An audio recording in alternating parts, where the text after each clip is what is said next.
Assalamualaikum warahmatullahi wabarakatuh. Ako po si Haina S. Pandakan na magpapatuloy na pagulat ni Shaina Salame Kendato.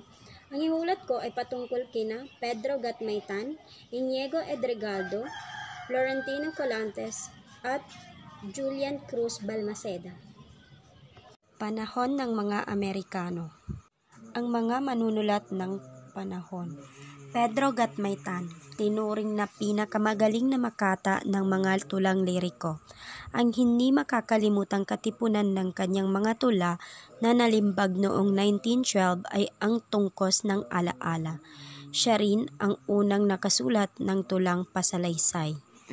So, ang pagiging makata ni Gatmaytan ay minana niya sa kanyang ama na isang makatang taga-Bulacan.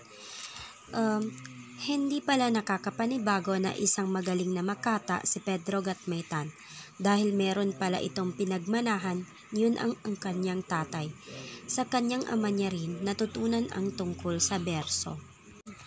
Ang mga tula niya ay higit na malalalim ang diwa at mapilosopiya.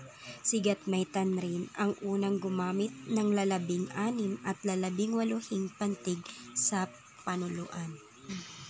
So, si Gatmaytan ay gumamit ng higit na malalalim na diwa at mapilosopiya, ngunit ito ay nakakatulong sa kanyang paggawa ng tula.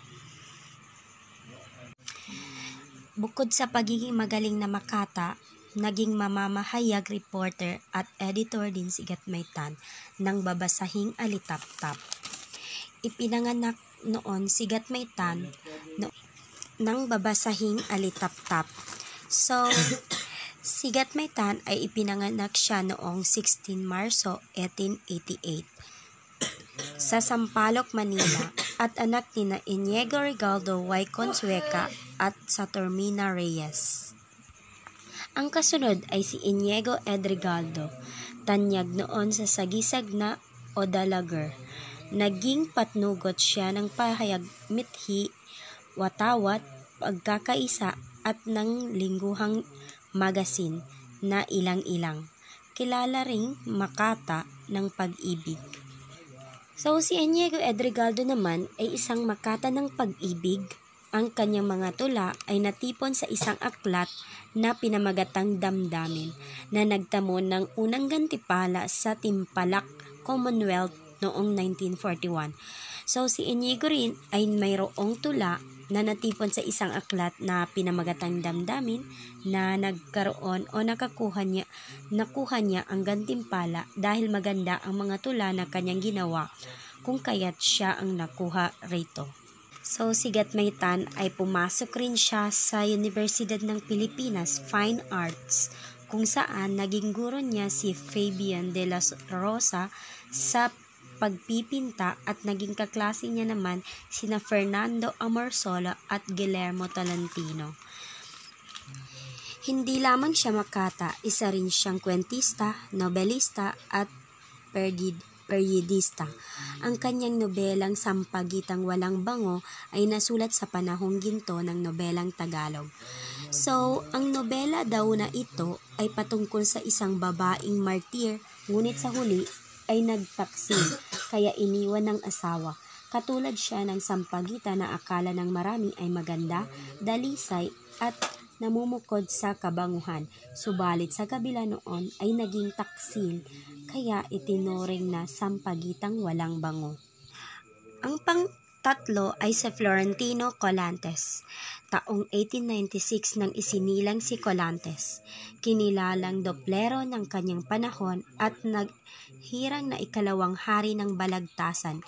So, gumamit siya ng sagisag na kuntil-butil sa kanyang pagsusulat ng mga mapanudyong tula na may pamagat na buhay lansangan.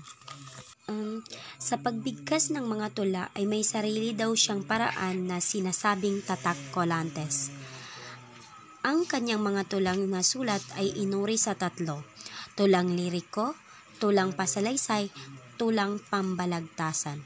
So, ang halimbawa ng tulang liriko ay ang Magsasaka, Pangaral sa Bagong Kasal, Patumpik-tumpik.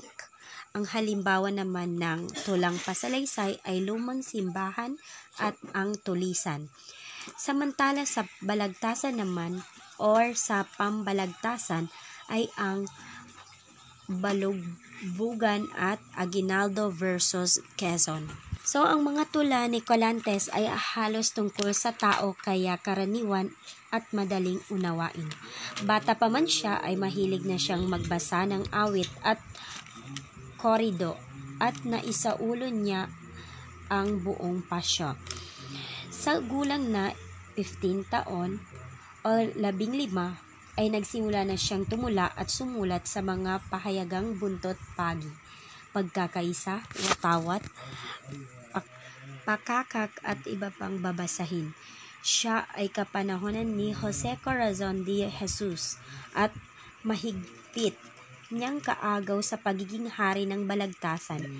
Binawian siya ng buhay noong 1951 sa gulang na 55. Ang panghuli ay si Julian Cruz Balmaceda. Itinuring na isa sa mga haligi ng panitikang Pilipino dahil sa malaking contribution niya sa sariling panitikan. Siya ay isang makata, mandudula, kwentista at mananaliksik wika.